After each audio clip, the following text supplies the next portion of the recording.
పండగ చేసుకుంటామని కాదు, యేసయ్య లోకంలో పుట్టింది. యేసయ్యను నీ హృదయంలో చేర్చుకొని యేసు కొరకు బ్రతుకుతావని ఆయన లోకంలో పుట్టాడు. నీతిమంతుడు లేడు, ఒక్కడు లేడు అని చెప్పిన ఆ గ్రంథమే ఒక్క మాట చెప్తుంది. ఏమని తెలుసా?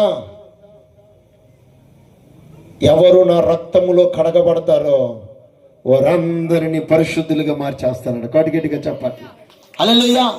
యేసుక్రీస్తు రక్తమును ఆశ్రయించిన వారందరూ నీతిమంతులుగా తీర్చబడతారు. నువ్వెంత ఘోర పాపివైనా, ఏ అపవిత్రమైన శాపములో ఉన్నా, నువ్వు వ్యభిచారం చేస్తుండొచ్చు, దొంగతనాలు చేస్తుండొచ్చు, త్రాగుబోతువై ఉండొచ్చు, చీకటిలో రహస్యమైన పాపాలు ఎన్నో చేస్తుండొచ్చు, నరహత్య కూడా చేస్తుండొచ్చు. కానీ నువ్వు చేసిన పాపమునకు సమరయ స్త్రీ వలె ప్రభు దగ్గరికి వచ్చి పశ్చాత్తాప పడితే